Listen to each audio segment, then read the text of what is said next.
On est content de vous retrouver sur Gueule Afrique Télévision. Dans cette production, nous vous parlons spécialement du football. Sauf changement, les Léopards seniors de la RDC affronteront les Aigles du Mali et les Baréas du Madagascar au mois de juin prochain.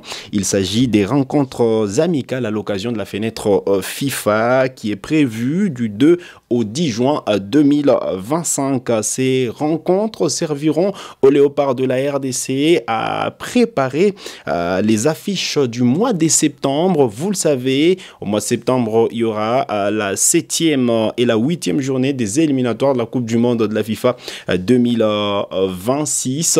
Les Fauves congolais iront d'abord au Soudan du Sud avant de revenir à Kinshasa pour la grosse affiche face au Sénégal. Mais également, ces deux rencontres serviront à se projeter déjà à la Coupe d'Afrique des Nations 2025 qui démarre en décembre prochain du côté du Maroc. Il faudra également renforcer les secteurs qui posent problème jusque-là en équipe nationale de la RDC. On parle de cette animation offensive qui pose problème. Il y a également le couloir droit qui n'a toujours pas de solution en équipe nationale de la RDC. Vous le savez, récemment, il y avait une absence constatée des Gédéon Kaloulou et Axel Tonzébé et Sébastien Desabre étaient obligés de faire avec Joris Kayembe sur le couloir droit et donc ces rencontres amicales pourront servir la République démocratique du Congo de renforcer son effectif, pourquoi pas de gagner 2 matchs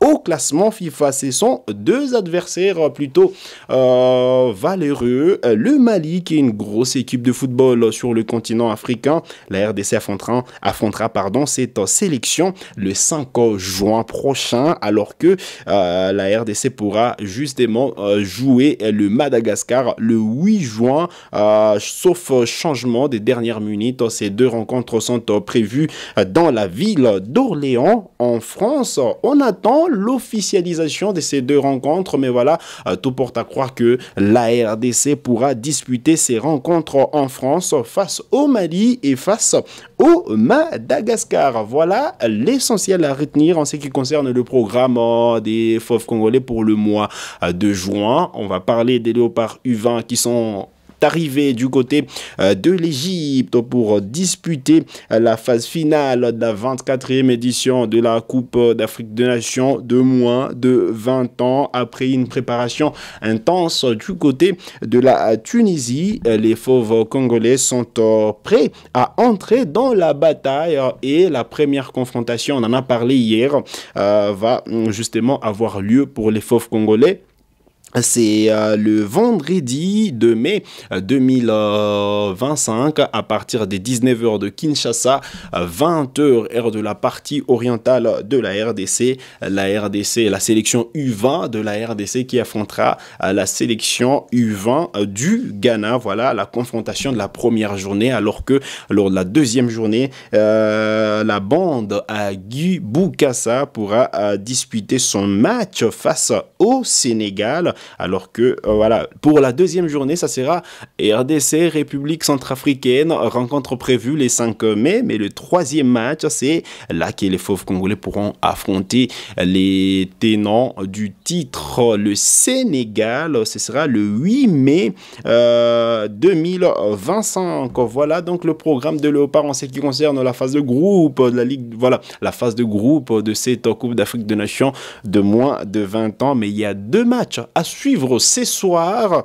L'Afrique du Sud va jouer la Tanzanie à partir des 17h, 16h de Kinshasa, alors que la Sierra Leone jouera l'Égypte, pays hôte de la compétition. Voilà donc le programme du jour. On rappelle que la RDC entrera en lice vendredi 2 mai 2025 face au Ghana. Allez, on revient au pays pour parler du championnat national de football de la première division division. Un seul match était à l'affiche hier mardi à l'occasion de la deuxième journée de play-off de la Illico Cash Ligue 1 Vita Club RCV et le Sa Majesté Sanga Balindé au stade Tata Raphaël.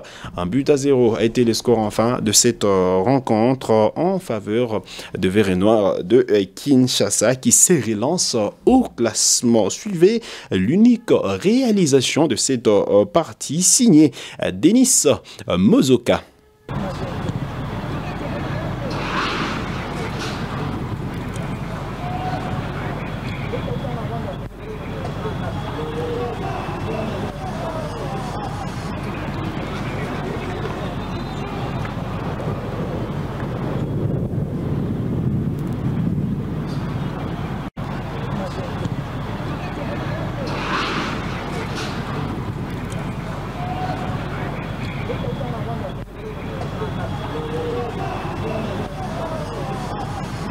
Dans les derniers virages de la première période, on revoit le but d'abord collectif des Luvumbo et Moudjaka Dene qui s'est bien présenté pour glisser la balle au fond des filets.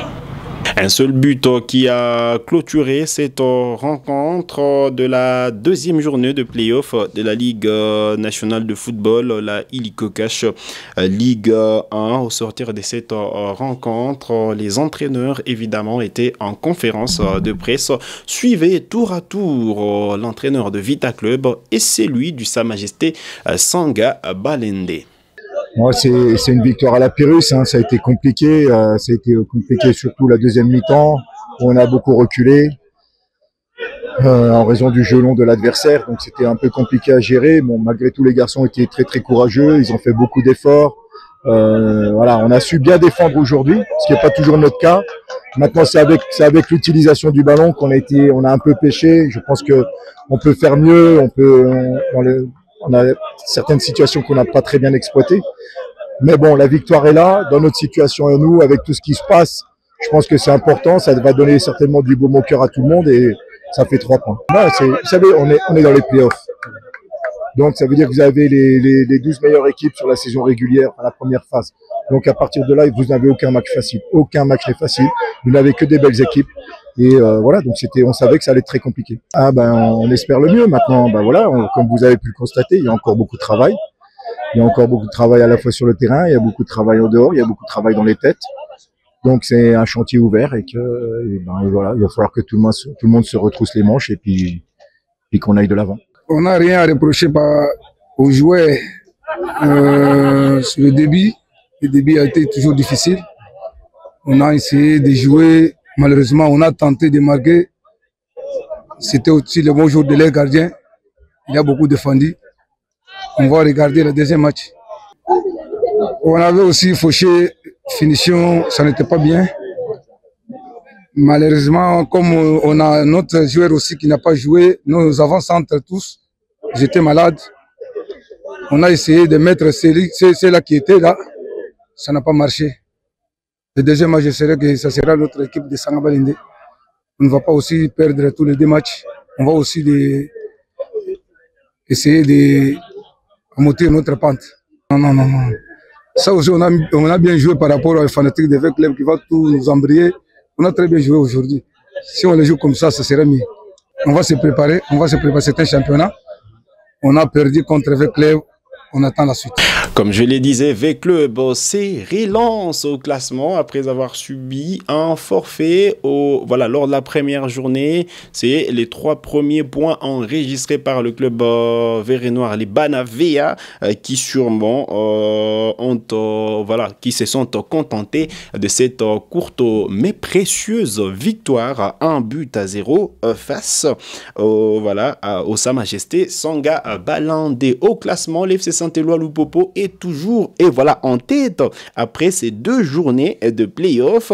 Lupopo, c'est 6 points alors que le FC et les Aigles du Congo arrivent en 2e position avec le même nombre de points mais plus 4 comme goal de différence, alors que Lupopo c'est plus 5 comme goal de diff. Allez, il y a l'AS Maniema Union qui est à la 3e position avec 6 points également, mais plus 3 comme goal de différence. Mazembe, c'est la 4e position également avec 6 points. Donc jusque-là, un parcours sans faute pour les 4 meilleures équipes de ces championnats. C'est 6 points pour Mazembe, plus 2 comme goal de différence. Desampe arrive à la 5e position avec 3 points. V-Club pointe à la 6e position avec également 3 points, alors que Simba de Kolwezi a disputé jusque-là un match, mais voilà, c'est un petit point pour Simba. Il y a l'AC Rangers qui également a 2 matchs disputés, mais voilà, un petit point jusque-là glané. Sa Majesté Sanga Balende, le cercle sportif Don Bosco, le FC Tanganyika et la F Ange Vert n'ont jusque-là pas gagné 2 points. Voilà, Sanga Balende, c'est quand même une rencontre disputée, mais pour Don Bosco, Tanganyika et Ange Vert, c'est 2 matchs joués en championnat national de football de la première division. C'est championnat qui va se poursuivre bien évidemment. Voilà donc l'essentiel à retenir en ce qui concerne le football sur le plan national, voilà, sur le territoire national ou en République démocratique du Congo. Vous avez des questions, laissez-les nous en commentaire, on se fera le plaisir de discuter avec vous. Vous êtes nouveau ou nouvelle à la chaîne, donc cliquez sur s'abonner, activez la cloche des notifications pour ne manquer aucune de nos prochaines publications. Likez cette vidéo si elle vous a plu et merci de nous avoir suivis.